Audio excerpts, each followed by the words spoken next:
وكالعادة يا سادة معانا في الفيديو ده عربية صينية جديدة دخلت السوق بقوة، والعربية دي مش أي عربية، دي صاحبة ترند أرخص كروس أوفر في مصر 2024. تفتكروا هتكون قد التوقعات؟ يلا بينا نكتشف كل حاجة عنها.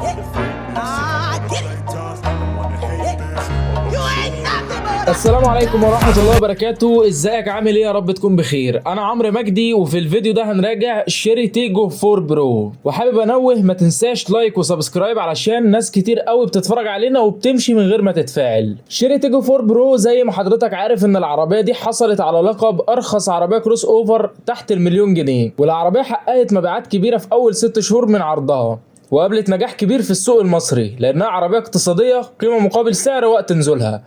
العربية دي بتصنف ساب كومباكت كروس اوفر تحت المدمجة، والعربية متوفرة بثلاث فئات: الفئة الأولى والثانية بمحرك تنفس طبيعي، والفئة الثالثة بمحرك تيربو. أسعارهم الرسمية في الوقت الحالي: الفئة الأولى ب 895 ألف جنيه، والفئة الثانية ب 970 ألف جنيه، والفئة الثالثة والأعلى تجهيزا ب 1,045 ألف جنيه.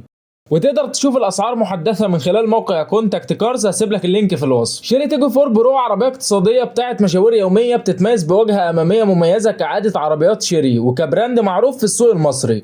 العربيه فيها شبكه اماميه كبيره مرصعه بالكروم وكشافات اضاءه LED، وجنب العربيه مميز بمرايات ضم كهرباء كبيره عليها اشارات، والجنب مميز بخطوط من الكروم. وعندك راك روف راسم العربيه من الجنب، وعندك كمان في العربيه دخول وتشغيل بدون مفتاح، وكاميرا خلفيه وحساسات ركن خلفيه. ولما ندخل جوه نشوف التصميم الداخلي هنلاقيه منظم وهادي وكل حاجه في مكانها، مع خامات من الجلد في الحتت اللي ايدك هتيجي عليها. خامات العربيه جيده جدا في الفئه دي. عندك طاره متعدده الوظائف مكساه بالجلد، وكرسي كهرباء للسائق، وشاحن وايرلس، وشاشه رئيسيه مقاس 12 وربع بوصه بتدعم اندرويد اوتو وابل كار بلاي، وشاشه عدادات ديجيتال.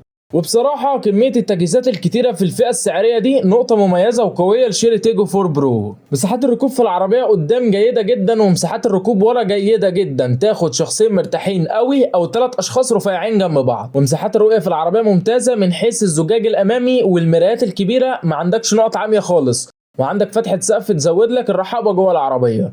مساحات التخزين جوه المكسورة كويسة جدا، وعندك الكونسول الوسطي بيوفر لك مساحات تخزين جيدة. ومساحة الشنطة الخلفية 340 لتر، ويا سلام بقى لو الشنطة دي كانت كهرباء. وضعية القيادة في العربية جيدة ومظبوطة، مش هتحس نفسك لا عالي قوي ولا واطي قوي، هتلاقيها في النص كده، كل حاجة في مرمى ايدك، ومش هتحس انك مش مرتاح بالشكل المطلوب. زي ما اتكلمنا في اول الفيديو وقلنا العربية دي متوفرة بمحركين: المحرك الاول بموتور 1500 سي سي تنفس طبيعي بيطلع قوة 111 حصان وعزم 138 نيوتن متر، والموتور ده متوصل بفتيس CVT. المحرك الثاني 4 سلندر 1500 سي سي تيربو بيطلع قوة 145 حصان وعزم 210 نيوتن متر، والموتور ده متوصل بفتيس CVT.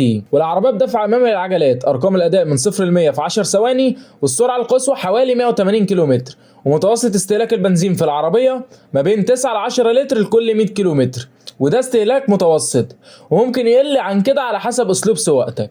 اداء المحرك اللي من غير تربو اقتصادي، بيقدم معاك اداء عادي جدا بتاع استخدام يومي، بيحب اللف جوه البلد، ولكنه على الطرق السريعه مش بيقدم معاك بالشكل الاوفر، يعني بيديلك اداء طبيعي جدا بتاع استخدام يومي. واداء المحرك التربو اداء متوسط برضه بتاع اقتصاديه. العربيه بتاخدك من نقطه A الى نقطه B. العربيه مش وحشه، ما هياش عربيه نايمه في نفسها، ولكن هي عربيه لو انت عايز تاخد بيها غرزه او تعدي من حد او كده مش هتزعلك في الحتت دي، فهي مش هتاثر معاك في النقطه دي. نظام التعليق في العربيه مايل للثبات، العربيه بتنور بيها بشكل كويس، بتاخد ملفات بشكل مرتاح، والراحه في العربيه جيده، بتاخد المطبات بشكل مريح اذا كانت مطبات هواء او نقر. العزل الصوتي في العربيه هتسمع صوت الهواء بدايه من السرعات العاليه، وصوت الموتور هتسمعه لما تدوس عليه جامد، والعزل في العربيه مناسب للفئه السعريه دي. تكييف العربيه دي تاتش وهو زون واحده، والتكييف اداؤه ممتاز على الكابينه الصغيره دي، بيبرد المقصوره بشكل ممتاز، مفيش منه مشاكل في العربيه، وتقدر كمان تدور العربيه قبل ما تنزل عشان تكون بردت. ندخل بقى على اهم نقطه واخر نقطه، وهي الامان. العربيه في الفئه الاولى بتتوفر ب2 ايرباج، وفي الفئه الثانيه والثالثه ب4 ايرباج. العربيه فيها ABS نظام منع انغلاق الفرامل، وABD نظام توزيع قوه الفرامل على العجلات، وESP نظام الثبات الالكتروني، وال ستارت اسيست نظام مساعده طلوع العربيه على المطالع، وهيلد سنتر كروز كنترول نظام مساعده نزول العربيه في المنحدرات،